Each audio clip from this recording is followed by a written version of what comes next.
النهارده هنعمل رز بالشعريه، رز على الطريقه المصريه يعني. هنحط اول حاجه حته زبده وشويه زيت علشان كمان الزبده ما تتحرقش مننا.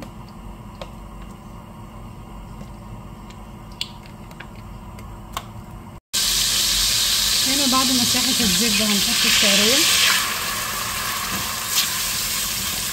ونقلبها لحد ما تحمر.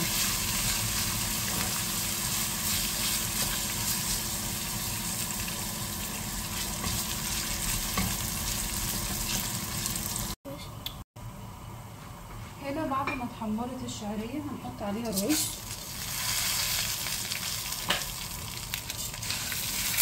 ونقلبهم كويس علشان الرز يطلع معانا مفلفل. لازم نقلب كويس قوي لمده 5 دقايق الرز بالشعريه عشان يبتدي يسخن كده في الزيت، وبعد كده بيبقى مفلفل معانا. خليكم معايا.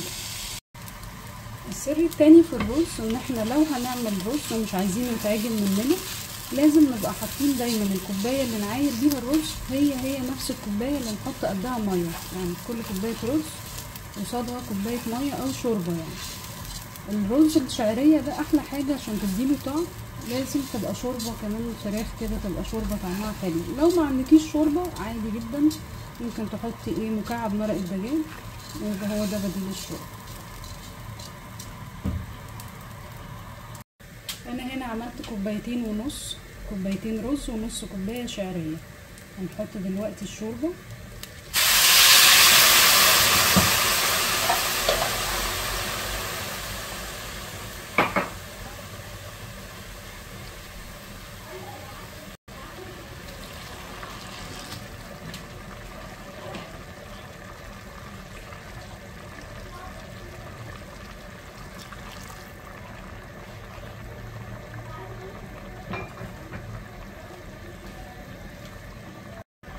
الملح حسب بقى الرغبة، يعني لو انتوا بتحبوا الملح كتير.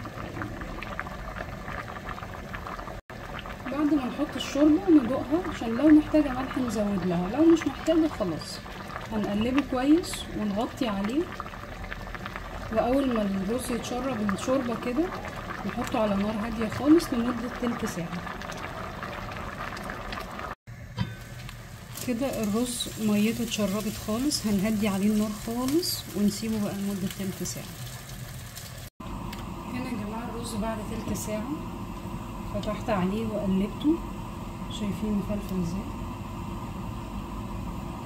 هنقلبه تقليبه ونغطي عليه ونطفيه علشان خاطر الرز اللي على الوش لو في حبة لسه مش مستوي مع التقليبة دي بنطفي عليه بيقعد شوية يبقى استوى خلاص.